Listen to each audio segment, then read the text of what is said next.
All right, so we saw Sham spies her a butterfly.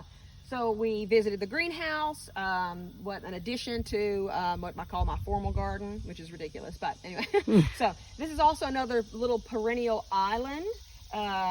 And some plants that I wanted to show you real quickly this is a viburnum.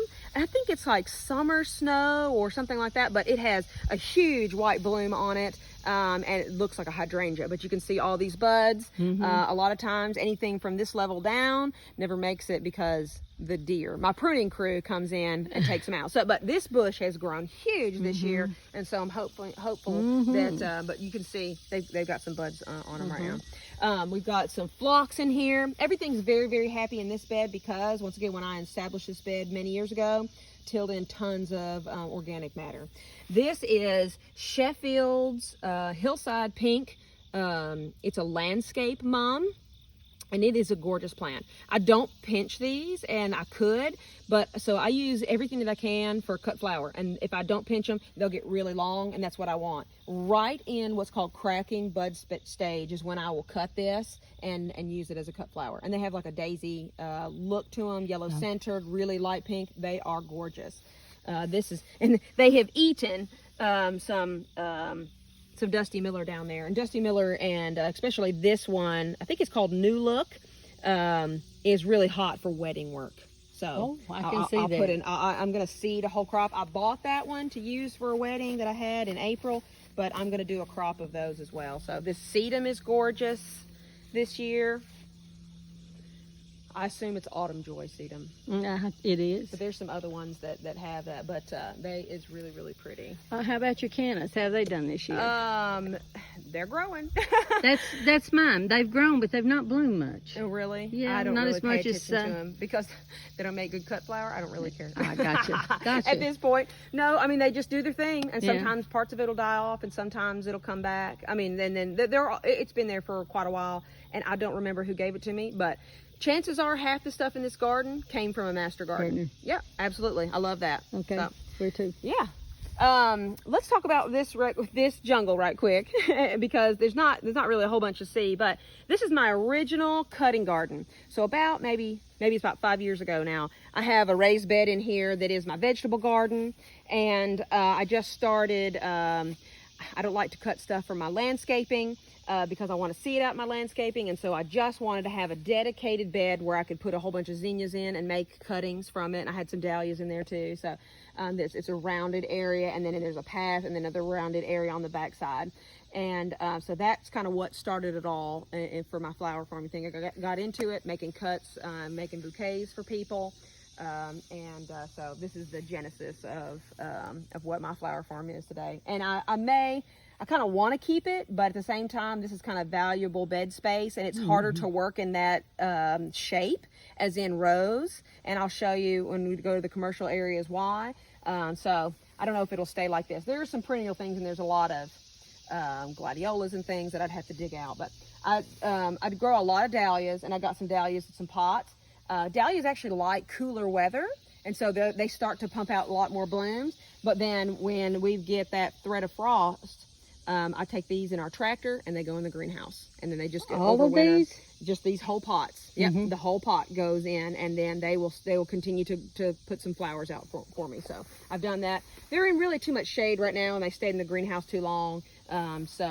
I probably should have dug them and divided them like I normally do with dahlias, and that's a whole thing, too much to talk about right now. But like I said, I grow everything I can for cut flowers. This is an interesting flower that you all might be interested in. It's what a common name is a blanket flower, Gaillardia, but it's a certain cultivar that I grew, and it's a mix. And so here's another one that's really pretty. It has like these little trumpet shapes. You have the yellow, and then there's a darker red. Let's see if we can find one over here. So he is really cool. And so you get all this in that mix, and then they've got pretty long, nice stems for cutting. So pretty decent size, and these are a little bit spent. These are a little bit past the point of what I would use for a cut flower, because they last longer. I usually cut them right when they start to push open, but promising for a crop. So this is my test. You know, you see these here, and then we'll start another crop. And tell them about this. Yes. So some of you all may recognize this, maybe not in this form because you've never let it go this long, but this is what I've been told is lamb's quarter, and it is starting to go to seed. But it looks really cool. I use it in bouquets because it has kind of a neat look to it, very Airy. drapey. Yep, airy. And so I used it as foliage up to the point where it started. And then even the tight heads were very attractive. And then now it's got this look, you know, kind of almost like an amaranth, which I also grow several varieties of that. So I hope this isn't a what not to do. But I definitely won't let it stay in the beds where they seed. I will seed it in its own space because it ate my Lilliput zinnias, which I seeded inside there, and then it was like this jungle of lamb's quarter. This is Serina, and this is definitely a cut flower crop, and it has done really well. Also seeded very early in the season and then planted out. And I always have my Queen Sophia marigolds. I didn't have as many come back this year, probably because I may have mulched more heavily, but I have a lot of saved seed, but usually this whole round area on the outside, because oftentimes there was zinnias planted here, and then I would give quite a bit of space for the marigolds. But marigolds, obviously, they help to deter bugs. And also I have always had at least one monarch butterfly come in when there wasn't anything else but these sea of orange blooming, then I have monarchs come in. I've already had some monarchs come in because, you know, who can resist this? But yeah, this Serina is really cool. Can you zoom in and let them see? I can say it might have to. I don't know if you can see. That's hard for me because of the sun. But these dry really well. Dawn, or one of our master gardeners, she has Dawnville plants, and she sells with me at Cookville Locally Grown, and she uses this among all other things that she grows as dried bits for her wreaths that she makes, and they're gorgeous. We'll have to have Dawn show us her wreaths. They're just adorable. But so they dry really well, and that color stays really true. There's our orb weaver. You want to? Oh yeah. So our good bugs hanging out. She's got a nice web. I love my bugs. I once had a bug guy come and spray because we do get spiders and things like that in the house pretty badly.